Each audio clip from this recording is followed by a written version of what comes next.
Malam pemirsa, perkenalkan saya Lisda. Kali ini saya akan membacakan cerita horor dan misteri karangan saya sendiri berjudul Diambil Alien. Cerita ini saya bagi di beberapa episode ya pemirsa. Episode 1-8 sudah ada di description ya pemirsa. Seru loh. Kali ini ceritanya kembali ke tokoh di episode 2 dan 7 yaitu Wati alias Ijah dan majikan bule Singapuranya. Cerita ini pasti banyak kekurangan di sana-sini dan mungkin saja terjadi kemiripan dengan cerita lain, tapi percayalah pemirsa, saya akan membacakannya dengan gaya saya sendiri yang saya harap bisa menghibur pemirsa.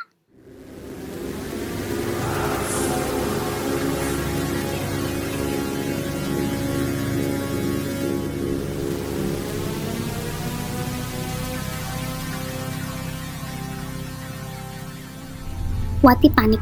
Telinga Wati masih terasa berdengung dan mata terasa perih. Wati mau membuka mata tapi tidak bisa. Wati merasa buta. Sekelilingnya gelap. Wati makin panik dan dia tidak merasa melihat apapun. Tangannya berusaha menggapai-gapai sesuatu di sekelilingnya. Dia berjalan ke sana kemari, tetap saja dia tidak menemukan apapun untuk dipegang atau diraih. Sementara telinganya masih berdengung kencang. Wati berusaha berteriak, tapi suaranya tidak keluar. Hanya deru napasnya saja yang dia rasakan. Wati menangis. Gerakannya terlihat putus asa. Dia berjalan ke sana kemari, tangannya makin bergerak-gerak ke depan seolah ingin meraih sesuatu. Lalu salah satu siku tangan Wati digenggam oleh seseorang. Wati berteriak. Genggamannya begitu kencang. Wati merasa kesakitan. Dia berusaha melepaskan genggaman tangan itu sekuat tenaga. Dia terus berusaha berteriak dan berusaha sekuat tenaga melepaskan genggaman tangan itu. Tangannya mencakar-cakar genggaman orang itu. Tulangnya terasa sangat ngilu. Tiba-tiba tangan itu menarik dia ke atas. Wati merasa badannya mulai melayang. Wati sekuat tenaga terus berontak. Lalu dia punya akal. Dia menggigit tangan itu, menggigitnya dengan keras-keras sambil terus mencakar-cakar tangan yang menggenggam siku tangannya. Dia berusaha terus menggigit tangan itu berkali-kali walau kadang meleset. Entah karena yang menggenggamnya itu sengaja melonggarkan genggamannya atau karena cakaran dan gigitan Wati, Wati bisa menggenggam tangan itu dan menggigitnya sekuat tenaga sehingga terdengar suara teriak. Wati terjatuh ke bawah. Dia merasa badannya dijatuhkan begitu saja. Suasana masih gelap, telinganya masih berdengung. Teriakan itu begitu aneh dan kencang, masih bisa dia dengar dari telinganya. Wati memegang mulutnya seperti ada cairan yang keluar dari mulutnya. Dia membauinya. Apa ini? Seperti darah. Tiba-tiba Wati merasa mual. Sebuah sinar terang tiba-tiba menghampiri Wati secepat kilat. Sinar itu begitu terang memenuhi ruangan dan begitu cepat. Wati tidak bisa menghindar. Tiba-tiba Wati pingsan lagi. Saat Wati terbangun, Wati dikejutkan dengan suara Mina. Wati! Wati! Bukan hanya Mina, ada banyak lagi pembantu lain mengelilingi dia. Ya Allah Wati, alhamdulillah udah sadar. Wati berusaha duduk. Jangan bangun dulu Wati, tidur aja dulu, udah gak apa-apa, kata Mina sambil menidurkan Wati lagi. Ternyata Wati pingsan cukup lama tadi, sekarang sudah terang benderang di luar rumah. Wati terbaring di sofa ruang depan. Perasaan semalam sekitar jam 2 pagi dia ngeliat bos. Oh iya, di mana Pak Bos? Semalam dia melihat Pak Bos aneh banget, matanya keluar sinar yang menyilaukan dan dia berteriak kencang banget dengan suara yang aneh. Kemana sih bos ya? Udah Wati jangan gerak dulu, kata Mina sambil memegang badan Wati. Pasin lagi nih, kasih minum lagi si Wati, perintah Mina ke salah seorang di situ. Wati melihat sekelilingnya, dia melihat wajah-wajah yang dia kenal. Ada Mina, ini ada pembantu sebelah rumah, dan ini ada pembantu yang kerja di depan jalan komplek. Ada wajah-wajah yang familiar lain lagi juga. Dia sering lihat mereka saat beli di tukang sayur atau saat mereka lewat di depan rumah. Wati merasa bau minyak angin yang kencang di hidungnya. Tangannya dipijat dan ada yang memberinya minum. Wati meminum air yang ditawarkan. Tenggorokannya serasa lebih plong dan lega. Nah, lihat Pak Bos gak? Tanya Wati dengan sekuat tenaga bersuara. Dia lega, dia akhirnya bisa bersuara. Setelah tadi rasanya dia teriak-teriak aja tuh, tapi tidak mengeluarkan suara apapun. Mina memijat-mijat tangan Wati sambil menjawab. Semalam dia udah dibawa sama tentara dan Pak RT ke polisi. Polisi? Tanya Wati. Kembali lagi gelas berisi air disodorkan ke adanya. Dia kembali meminum air lagi. Kesadarannya sudah pulih dan badannya sudah mulai bisa digerakkan. Tangan dan kakinya masih dipijat. Iya, semalam abis kamu WA si bos aneh kelakuannya, banyak orang kompleks sini keluar rumah berbaris gitu ke arah rumah Mas Aldo. Terus Pak RT dan bapak-bapak lain cegat mereka di ujung jalan sana sampai polisi dan tentara dipanggil juga buat ikutan bantu. Takut ada apa-apa, jawab Mina. Mar, diminyakin lagi tuh kakinya si Wati, perintah Mina pada orang yang dari tadi memijat kaki Wati. Udah, gak usah makasih mbak, kata Wati sambil menggeleng ke arahnya. Jadi Pak Bos dibawa polisi semalam, tanya Wati lagi ke Mina. Mina menghentikan pijatan di tangan Wati. Iya, jawabnya. Maksudnya gimana Mina? Kamu yang panggil polisi buat tangkap Pak Bos? Tanya Wati lagi. Mina menghela napas berat dan dia mengangguk. Semalam itu pas kamu WA di grup, perasaan aku udah gak enak, Wati. Semalam kamu bilang di WA kan Pak Bos jadi aneh, matanya kosong, kalau ngomong cuman iya dan enggak.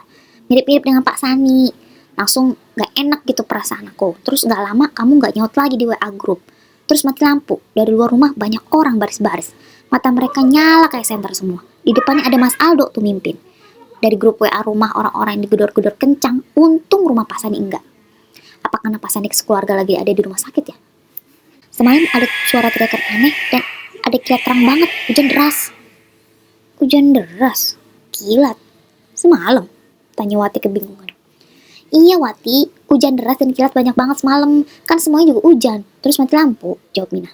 Semua orang di sekeliling Wati mengiyakan juga. Semalam itu kilatnya terang banget, saya takut deh. Mana emang dasarnya nggak suka lihat kilat gede-gede, udah gitu nggak lama pintu depan rumah digedor-gedor orang. Takut banget deh, kata orang yang tadi memijat-mijat kaki Wati, yang dipanggil Mar sama Mina. Habis lampu nyala, langsung kita bergerak semua mastiin di kiri kanan rumah kita, semua tetangga baik-baik aja. Memastikan juga kalau semua orang yang ikutan Mas Aldo ditangkap semua sama polisi. Terus kita semua kesini aja. Kita lihat kamu jejeritan, Wati, katanya lagi. Kayak orang kesurupan. Untung kita bisa panggil Pak Ali, langsung dia baca-baca biar kamu nggak teriak-teriak lagi. Untungnya nggak lama kamu teriak-teriak sampai nangis-nangis gitu. Terus dibaca-bacain, istighfarin, selawat. Terus kita-kita juga ikutan. Alhamdulillah nggak berapa lama kamu udah tenang. Cuman aneh deh Wati, kamu nangis teriak-teriak gitu tapi mata kamu merem gitu, tambah Mina. Dia kembali memijat tangan Wati. Tapi semalam emang nggak ada hujan. Langit cerah, semalam nggak ada kilat kok, kata Wati setengah berbisik. Dia bingung, semalam saat si bos pulang itu nggak hujan, nggak ada kilat. Kan Wati sempat masakin makanan, terus pas si bos keluar rumah juga nggak hujan. Dan pas si bos balik lagi ke rumah, nggak ada hujan, nggak ada kilat. Katanya orang-orang itu yang matanya bisa ada kilau cahayanya kayak senter itu bisa membohongi mata kita juga. Bisa apa tuh namanya hipnotis kita gitu Wati. Semalam kan hujan, kilatnya gede-gede. Kalau Pak Bos kamu itu matanya juga bisa kayak gitu, bisa bersinar berkilau-kilau cahaya gitu, dan kelakuannya aneh, seperti biasa bisa jadi dia dihipnotis. Bisa jadi dia hipnotis kamu supaya nggak sadar kalau di luar itu sebenarnya hujan dan ada kilat di mana-mana, kata si Mar sambil bergidik ngeri. Tapi, kata Wati, semalam nggak ada hujan kok, sahut Wati. Dia yakin semalam tidak hujan dan tidak ada kilat atau petir apapun. Minah menggeleng. Hujan Wati, ada kilat di mana-mana, terus mati lampu. Kalau kamu nggak merasa itu, mata kamu udah disirap tuh sama Pak Bos. Kamu juga nggak ngerasa mati lampu. Berarti dari sebelum mati lampu, kamu udah pingsan. Semalam Pak Bos juga diketok dulu tuh kaki sama polisi. Terus dia roboh aja gitu katanya. Terus dibawa ke kantor polisi. Untung kamu kenapa-napa Wati. Minah menepuk-nepuk tangan Wati. Memangnya semalam pagar dan pintu kebuka? Kan pakai remote bukanya, tanya Wati. Dia ingat kalau pagar dan pintu itu tidak bisa dibuka kalau tidak pakai remote.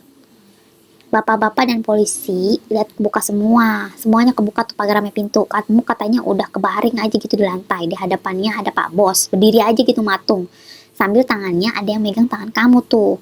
Kamu udah lunglai gitu kayak lemes gitu katanya. Langsung tuh polisi meringkus Pak Bos. Takutnya Pak Bos mau menyakiti kamu lagi. Digetok tuh kakinya Pak Bos pakai apa tuh tongkat yang suka dibawa polisi. Terus Pak Bos roboh kan. Langsung polisi siap tuh meringkus dia dan diangkut ke kantor polisi, jawab si Mar. Minah mengangguk-angguk. Jadi kalian semua dari semalam di sini? Tanya Wati menatap sekelilingnya. Semua orang di sekelilingnya mengangguk. Kita semua disuruh ngumpul di sini sama Pak RT, kata Minah. Kita juga memastikan kamu baik-baik aja, jangan sampai kamu teriak-teriak lagi. Makasih Minah, Mar, dan semuanya. Makasih banget, kata Wati. Kedua tangannya mengatuk, tanda terima kasih. Oh, semalam tuh saya lihat sekilas tangan kanan Pak Bos kayak berdarah gitu ya, kata salah seorang di situ. Iya ya Sun, semalam ada yang lihat juga tangan Pak Bos kayak berdarah pas diringkus polisi, sahut Mardi. Sun, kamu lihat juga?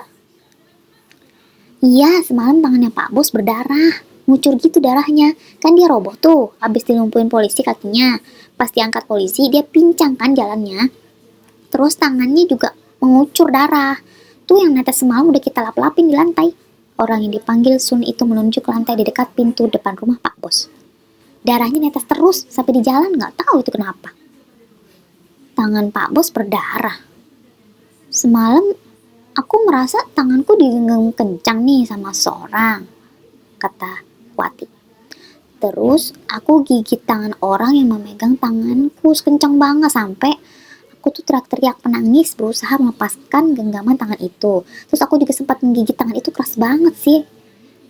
Kayaknya sampai luka gitu. Terus pegangannya lepas. Apa mungkin itu adalah tangannya Pak Bos yang aku gigit? Tanya Wati ke Minah. Minah mengerutkan dahinya. Semalam pas kita lihat kamu udah pingsan terus teriak-teriak nangis, nggak tahu deh apa kamu yang gigit tangan Pak Bos sampai keluar darah begitu. Jawab Minah ragu. Wati mengusap hidungnya. Lalu tangannya tak sengaja memegang bibirnya. Semalam kayaknya dia sempat merasa ada cairan seperti bau darah di mulutnya. Tapi ini mulutnya masih terasa kering, hanya basah oleh air saja. Apa benar dia yang menggigit Pak Bos sampai darah dari Pak Bos mengucur menetes di mana-mana itu?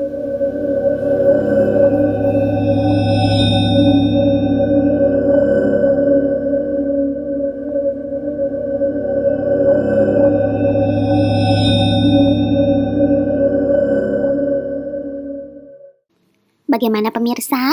Bagaimana nasib Pak Bos selanjutnya? Penasaran banget ya? Simak lanjutan cerita horor dan misteri diambil alien minggu depan ya pemirsa. Ada masukan? Komen di bawah. Suka dengan ceritanya? Share dan like dan jangan lupa subscribe ya pemirsa. Kami masih sangat butuh banyak subscribe dari pemirsa budiman semua. Selamat malam pemirsa.